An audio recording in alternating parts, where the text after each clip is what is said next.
The cowboy culture, of course, is how we're connected to the land. It's that embodiment that we're losing sight of more and more nowadays.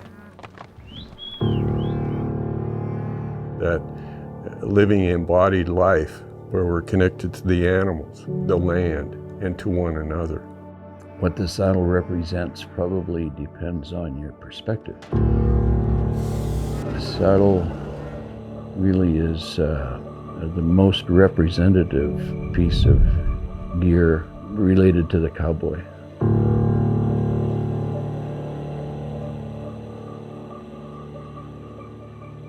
What's the significance of a saddle, and what does it do? The saddle was the main thing that got created, that where one could travel a long distance. You're not just sitting on a horse bareback. You actually could do something. It allowed the person riding that horse to complete a task. It's this cowboy culture. It's the culture of the North American West. When I think about my great-grandparents, great-great-grandparents, when they came out, they had nothing and there was no promises, right? They came out to build a life. But it wasn't about them. But it was about moving it ahead to the next generation, right? They want to build something that can be kept.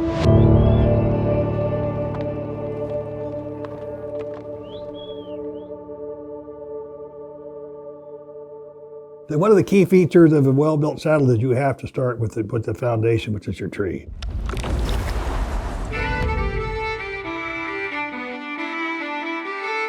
We were very kind to get the gentleman donated this tree, but then he had learned how to build some trees from Chuck Storms. And so that foundation was there. I think that, and then I think the next thing you have to have is materials. All the TCA members collaborated in building the hardware for this saddle. And then we were very gracious that Herman Oak Leather donated the leather for this saddle, you know, that was very kind of them. And then it becomes the skill of the people who handle the knives. You know, you can have the best piece of leather, you can have the best tree, but you have to have the hands and the knowledge in those hands to create it and put it together.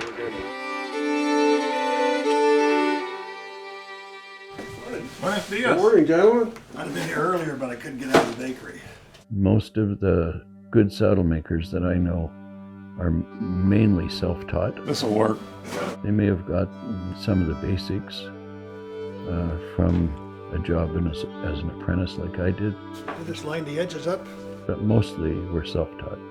You gonna hold the front? Yeah, we got to roll the front. The narrative that we're trying to get across, the story that we're trying to tell, has to do fundamentally with the values of the cowboy culture, and that is hard work and a certain amount of rugged individualism, but not taken to an absurdity, so that we're relying on community.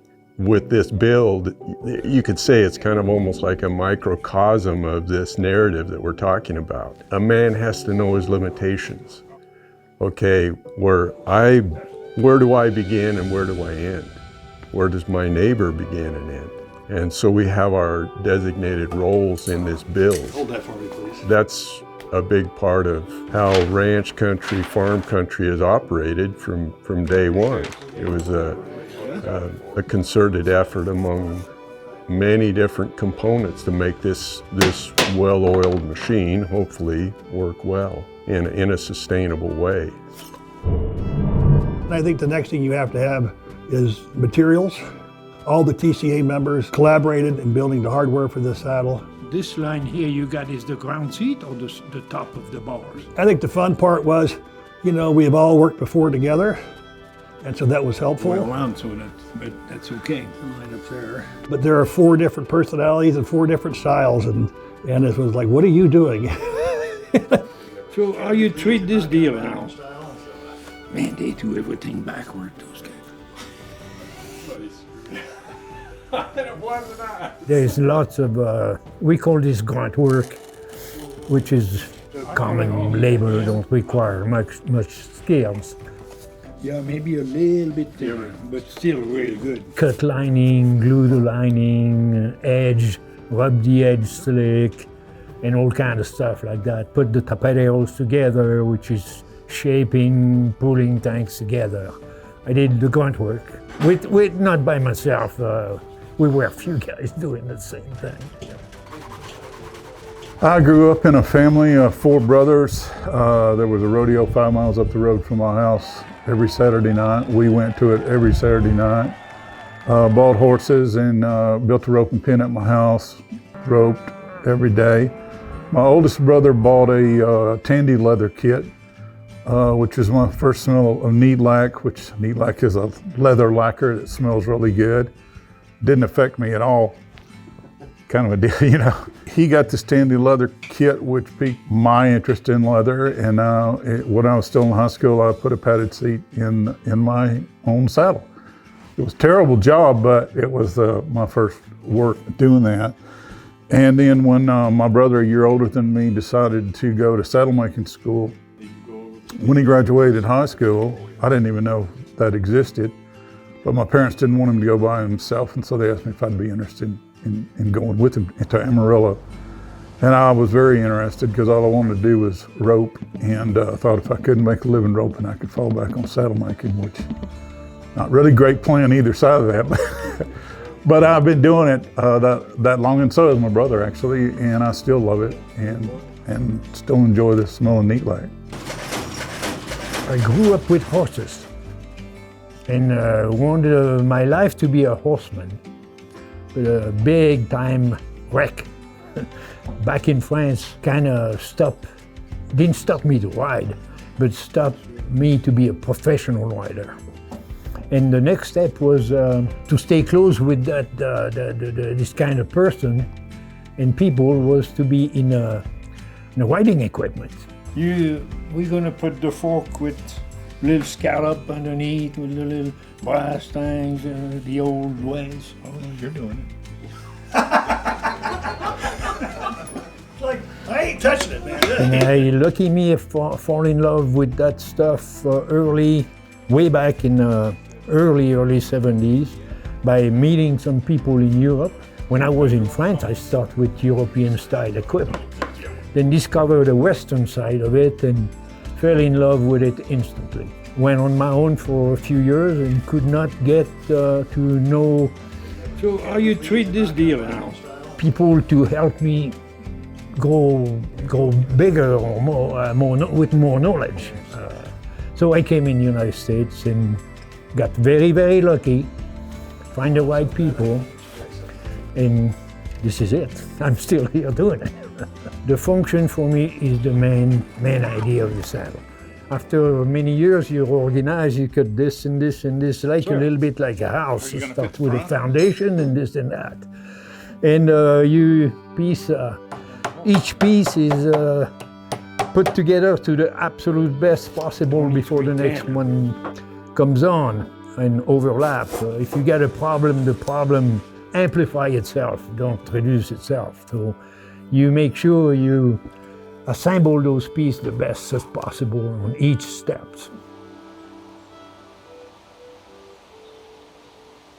My name is Alan Levin. I live in Poolesville, Maryland, just outside Washington, D.C. I think my fascination with the Westerns and the Western lifestyle, if you call it, back when I was a little kid, was from watching the Westerns on TV. That was the largest amount of shows that were on during the 60s, whether it was Lawman, Maverick, Cheyenne. All of them were on TV, and that's what you watched. Everybody wanted to be a cowboy. I think we had a hack stable not far from our house, and you can go there and rent a horse for $5. And I worked when I was a little kid at my parents' store, and I made $5. And the guy that ran the hack stable got that $5 once a week, and I was always broke. I think the first thing that probably got people excited about it, at least for me, was if you live on the East Coast, the scenery sure wasn't the East Coast. It was the wide open spaces, and you could be out in the middle of nowhere on a horse, whether it was with cattle or not, and it was a whole lifestyle. I mean, you know, there was no traffic. It was just, you could almost go anywhere you wanted, and there was no pressure as far as having to be somewhere by 4 o'clock in the afternoon. I would certainly say that it was escapism. You could imagine that carries over today. I mean, I have artwork in my house and I buy pictures that put me, I would like to be in that picture.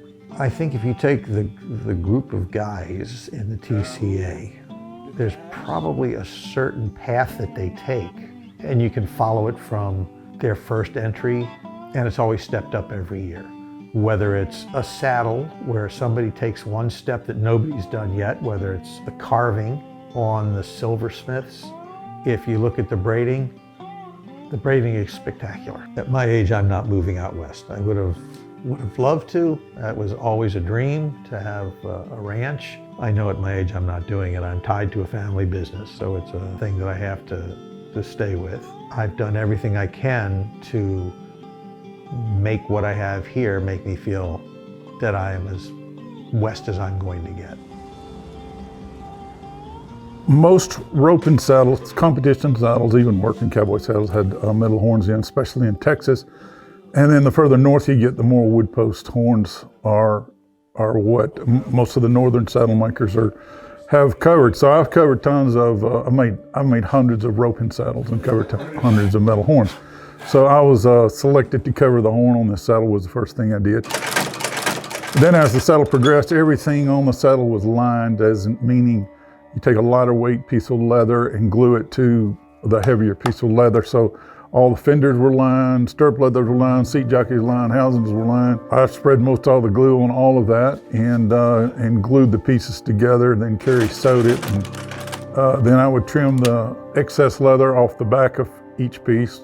We would edge the edges, which means there's a tool called an edger, which takes the squared edge to a round edge, because round edges are softer and more comfortable just for the feel. And then we rub all the edges. Basically anything that needed doing is kind of what we fell in line and did. I marvel that I make a living using the same tools they used 100 years ago. We take a saddle of leather, we take a round knife, which is a knife shaped like a half moon with a handle on it. It's razor sharp. We cut it out by hand. We fit each part to the tree by hand. And we trim each part by hand. I mean, custom saddle making is simply using hand tools. My name's John Willemsma. I live in West Cliff, Colorado, a little town in south central Colorado with my wife, Debbie. I'm gonna do something really weird here. Spent the last 48 years building custom saddles. I started building saddles in 1976. I got my start, I had bought a saddle at a horse sale with the goal of rebuilding it, and found out I had no desire, had no idea what I was doing. So I went to my high school guidance counselor. I was living in Northern Virginia at the time, and they found a saddle making school in Amarillo, Texas, trade school, and then I went there spent a year there. Didn't really learn how to build saddles, but I got a basis foundation of it. And then I spent 10 years after that apprenticing in different shops. I think one of the things what we did with our 20th anniversary saddle, we were all in one spot and we did the whole thing, and the goal was to do it in 3 days. This was not the goal with this one. There were some logistics things that we didn't have time to do with the extent of work that needed to be done on this saddle. So I built the patterns at my shop in Colorado and worked on the basic designs and layout there, and then did quite a bit of the tooling there. So, because we had a 4-day window and we needed to get a lot of that stuff completed before we even became on site. So I spent probably 2.5, 3 weeks preparing everything and then sending it. I shipped it to Carrie Schwartz's shop there in Salmon, Idaho. And then when we all got together and started, we had a few things we had to do logistically that Carrie and I had talked about, so we could continue on. I think the main part was to try to find a rhythm. Some things had to be done first so you could keep on going, and then so you wouldn't have any dull flat spots in the process. I think we did a pretty good job, I think. I think the fun part was, we have all worked before together, and so that was helpful. But there are 4 different personalities and 4 different styles, and it was like, what are you doing? I think one of the fun parts was, I think when I put that seat in, Pedro was going, well, what are you doing? You cannot do that. It's not going to work. And so I said, That was a fun part of that, I think. So if we glue it between those two nails, it's going to be straight, right? You know, I didn't fit it, so Me we'll neither. blame John if it's crooked. It looks pretty good, though. It looks straight. Shut up, John. We're fine. Do you understand how difficult it is? Because I understand what I have to deal with in life, and I go, I should make it easy for them.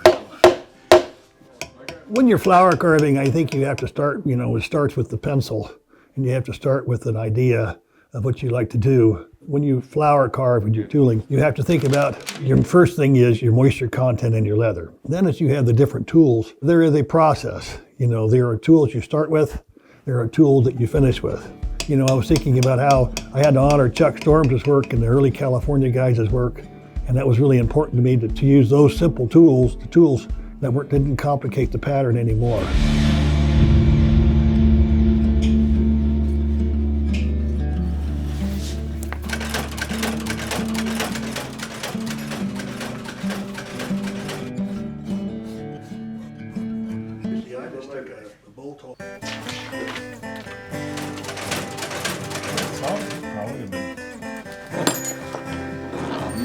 I did not see this coming, but I should have.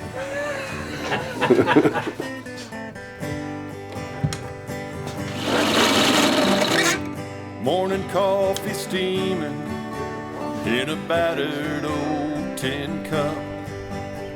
The fog hangs in the valley as I watch the sun come up.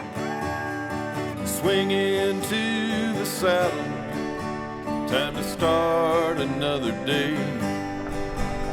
My eye runs down the fence line, but my mind is far away. 20 Brandon seasons gone, and somehow she's still there. The scent of sage and leather, like the perfume of her hair. Her laughter's in the river, $5 knife. that flows down from the peak. Good? And I wonder if there's days when she might think of me. I remember how I loved her, and she gave me everything, from the mountains to the ocean, the chaparral in spring. But the living made me restless, pushed me out upon the road, and it took me far away from the California roads. When you have more people bought in to the culture, everybody wins. Everybody wins.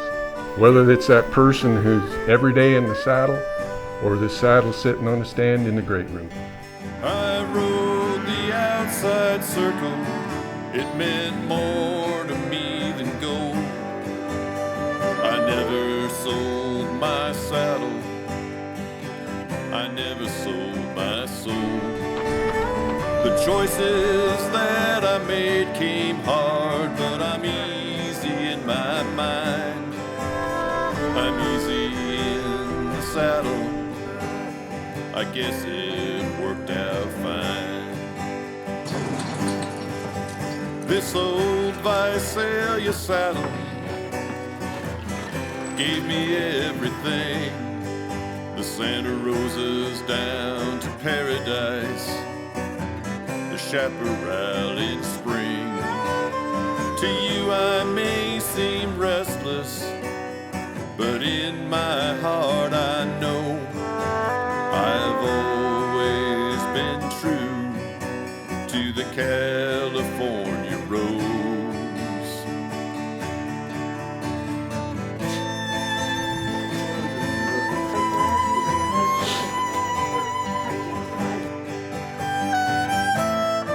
But this is fine. This requires someone. I think it's our responsibility when we teach or when we talk to anybody that there is no veil. And whatever I know is your gift. I can learn as much teaching somebody or more than they get from me when I teach them something. As I spool out my bedroll, I remember everything. Every horse I've ever saddled, every green up in the spring. Rest my head down on the leather, content with the life I chose, on a saddle that I named the California Rose.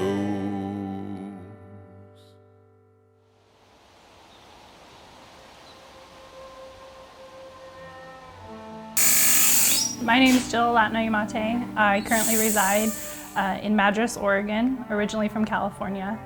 And I am a full-time silversmith and primarily a bright cut engraver. One of the reasons why I really enjoy silversmithing, besides the fact that I get to push myself, learn, build these amazing pieces, I kind of find the solitude of it is really nice. I've got a lot of quiet moments. I tend to do a lot of things by myself. I like celebrating with others, but my day-to-day, I do like the quiet parts where my brain can just kind of go. Working with silver has kind of done that for me. I've made a lot of friends in the industry and I'm a part of this community, so I have that like secure commitment to what I do. And it allows me to do things like, the kids are in Pee Wee Rodeo right now. So our days are busy and I never know when I can work. Knowing I can always come to the shop and it's the same. I can always turn my graver on, it's gonna make the same noises and make the same cuts. One of the educational opportunities for furthering your career within the TCA is their fellowship program. The fellowship program provides a substantial amount of financial backing in order for you to go ahead and work within the group members. So for those who are learning about the group as a whole, they have the 4 different categories of work and trades. I fall into the silversmithing category, so that is what I apply for. The guys do a great job of offering different scholarships, fellowships, educational opportunities. They're great about helping if you've got questions and stuff like that. And I think the camaraderie on a higher level kind of drew me into the program itself to see more about it and how they're keeping the history of our Western trades alive. My name's Jay Adcock. I live in Pawhuska, Oklahoma, Osage County, and I braid rawhide for a living. It's always intrigued me that you could skin a cow, just a few I've got, cure the hide, make your own rawhide, and make a serviceable tool out of it. You know, there's a lot more to making a rieta than just braiding 4 strings of rawhide. My name's Troy Flay Hardy. I'm a bit and spur maker. The most important part, in my opinion, is functionality. It doesn't matter how great your engraving is or how great your silver work is. If the bit doesn't function, it's really worthless. The classic styles of California bits, they lend themselves to art. So for the anniversary saddle, I made a pair of rigging rings, big 4-inch O-rings. You know, the great thing about the TCA is the accountability. Like, I have 12 other guys pushing me to be my best, so I don't want to let them down. I think Visalia to the saddle makers is a large part of our history and our traditions, and so a tribute back to an ode, you know, a hats off to the Visalia and what they've done for us moving forward in our contemporary world. I made a rope strap buckle for the saddle. I'm the steel guy. I keep it all together. My name is Pablo Lozano. I'm born in Argentina, Buenos Aires, Argentina. Rawhide braider, made the ring, and I made the braid and the hobbles. Name's Leland Hensley. I'm a rawhide braider from Meridian, Texas. I did hobble ring for the saddle. The great thing about silver is it's soft enough. You can move it, you can mold it, shape it, and it really is an easy metal to design in. The word craftsman and artist are the same word to me. I mean, you got to be a craftsman before you're an artist. Every one of these guys is an artist. And the fact, that collaboration to do it, every member worked on it. So it didn't matter how big or small it was, it's a collaboration. Well, doesn't that speak to the West? The rural people still have to work together to survive. If you can take a group like this and work together, it's going to elevate the trade. If I lived 3 lifetimes, I could never learn everything I could do with silver. It's an amazing material. Silver to me is just intoxicating. Why do I do what I do? I love it. I love it. I still love it. It's fun. I look forward to people call me up and order something. Man, I'm looking forward to building that. I think it's important to love what you do and do what you love.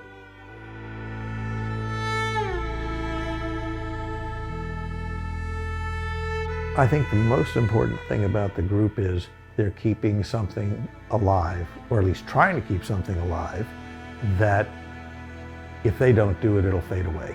I think leading by example, I think, is what we're trying to do here. You start peeling layers of that onion away, and you see these other little narratives about collaboration, demonstrating by example how we lead embodied lives with organic things, saddle trees, wood, rawhide, leather. All of these are derived from the land that we live on, the land that we can't live without.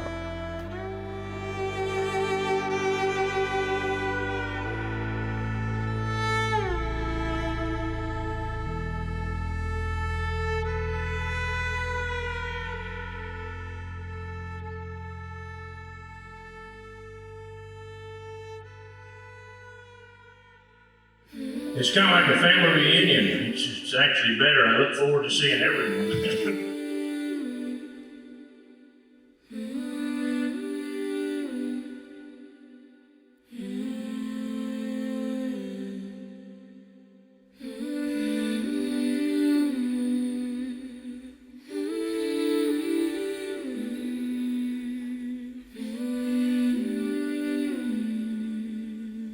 If you've never been in an auction before, it's real simple. You just raise your hand until I point at you, they say sold, and it's better than a casino.